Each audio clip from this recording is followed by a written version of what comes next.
പാങ്ങോട് വാർഡിൽ പഴയ RSSകാരൻ CPI സ്ഥാനാർത്ഥിയായെന്ന Mathrubhumi news വാർത്തയിൽ പ്രതികരിച്ച CPI സംസ്ഥാന സെക്രട്ടറി RSS ആശയം വെടിഞ്ഞ് അത് തെറ്റാണെന്ന് പറഞ്ഞ് 1000 പേർ വന്നാൽ സ്വീകരിക്കുമെന്ന് ബിനോയ് വിശ്വത്തിന്റെ വിശദീകരണം.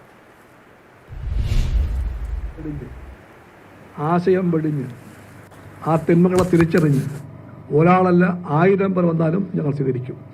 ആ ആശയത്തെ വെടിയണം, ആ വഴിയെ കുഴിച്ചു പോടണം. അത് എൻ്റെ വഴി അല്ല എന്ന് പറയണം, ആ വഴി തെറ്റാണെന്ന് പറയണം. അങ്ങനെ പറയുന്നവരുണ്ടെങ്കിൽ അവരെ ഞങ്ങൾ തീർച്ചയായിട്ടും സ്വാഗതം ചെയ്യും. സ്ഥാനാർത്ഥിത്വത്തിൻ്റെ വിഷയം അതല്ല, അത് വേറെ കാര്യം.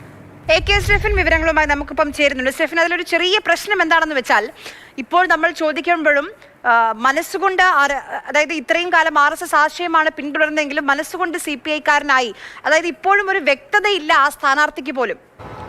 അതായത് ഇന്ന് 2 ചോദ്യങ്ങൾക്കാണ് ഈ ബിനോയ് വിശ്വത്തിൻ്റെ ഭാഗത്ത് നിന്ന് വാർത്താ സമ്മേളനത്തിൽ മറുപടി ലഭിച്ചത്. അത് ഏറ്റവും പ്രധാനമായും അദ്ദേഹത്തിൻ്റെ വാർത്താ സമ്മേളനത്തിലുടനീളം അദ്ദേഹം പറഞ്ഞത് കോൺഗ്രസും അതോടൊപ്പം തന്നെ BJPയുമായിട്ടുള്ള കൂട്ടുകെട്ട് തദ്ദേശ തെരഞ്ഞെടുപ്പിൽ പലയിടത്തുമുണ്ട് തുടങ്ങിയ കാര്യങ്ങളൊക്കെയാണ് അദ്ദേഹം പറഞ്ഞത്. അപ്പോഴാണ് നമ്മളിന്ന് രാവിലെ അമൽ തേനമ്പറമ്പിൽ നൽകിയ ഈ വാർത്ത, ഈ പാങ്ങോടത്തെ CPI സ്ഥാനാർത്ഥിയുമായി ബന്ധപ്പെട്ടുള്ള കാര്യം ചോദിച്ചത്.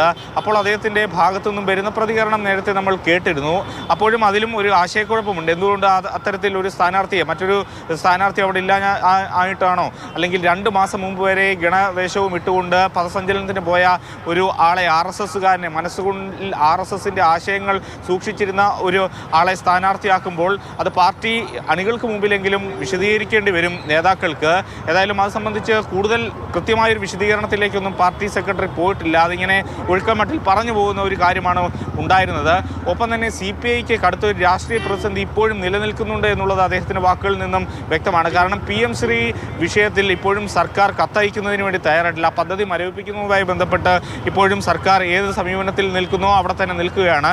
നിലവിലുണ്ടായിരുന്ന ഒരു രാഷ്ട്രീയ പ്രതിസന്ധി മറികടക്കുന്നതിനപ്പുറത്തേക്ക് ഈ തദ്ദേശ തെരഞ്ഞെടുപ്പിൻ്റെ സമയത്തും അതിനുവേണ്ടി കഴിഞ്ഞിട്ടില്ല. CPIയെ സംബന്ധിച്ചിടത്തോളം വലിയൊരു പ്രതിസന്ധിയായി ഇപ്പോഴും തുടരുന്നത് PM ശ്രീ വിഷയത്തിൽ RSSനെതിരെ തുടർന്ന നിലപാട് സ്വീകരിക്കുകയും ഒപ്പം തന്നെ ഇത്തരത്തിൽ RSSകാരനായ ഒരു ആളെ, മുൻ RSSകാരനായ ഒരാളെ ഏതാണ്ട് മാസങ്ങൾക്ക് മുമ്പ് RSSൻ്റെ സജീവ പ്രവർത്തനമായിരുന്ന ഒരാളെ സ്ഥാനാർത്ഥി ആക്കുമ്പോൾ അത് ആ വാർഡിലെങ്കിലും അതിനെക്കുറിച്ച് വിശദീകരിക്കേണ്ടി വരുന്ന ഒരു പ്രതിസന്ധിയിലാണ് ഇപ്പോൾ CPI കടന്നു പോകുന്നത്.